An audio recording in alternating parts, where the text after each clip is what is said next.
The Department of Communications and Digital Technologies has published a white paper for public comment aimed at revamping the South Africa's current Broadcasting Act.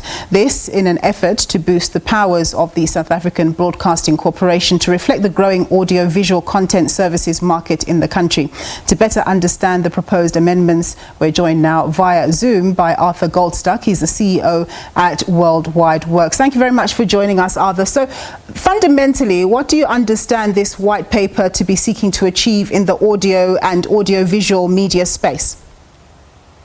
It's essentially trying to do two things. One is to update the legal framework for broadcasting because it's a few decades out of date. So they really want to bring broadcasting law in line with where broadcasting technology is going.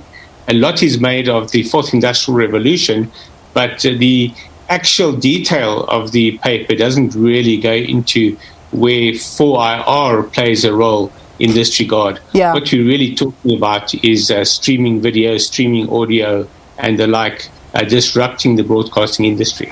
Like you say, Arthur, a lot has happened in the past 30 years, but to what extent do you see the proposals liberalizing the market, and what would the prospects be for the national broadcaster?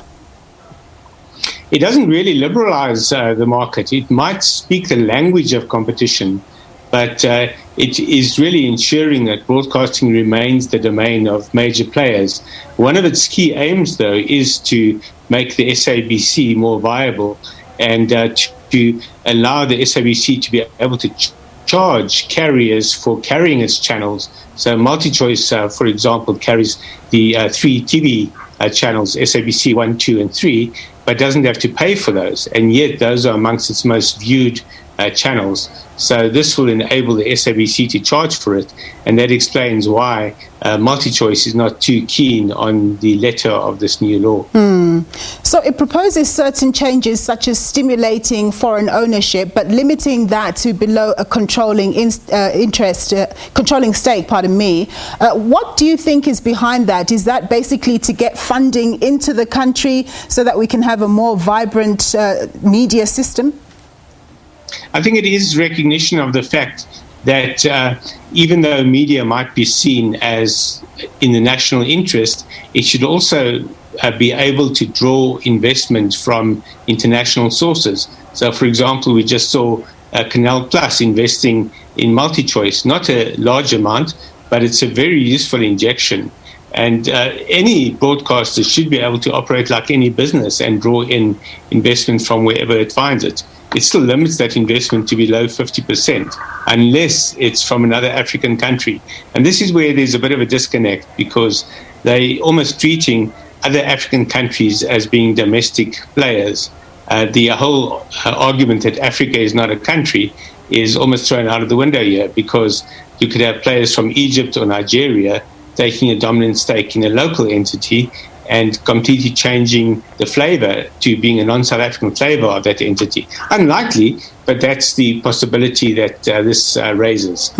But it does sound like you lament the paper, the way that it's been written, that perhaps it lacks detail. Do you think that they'll have to do a double take and put more detail in this particular paper?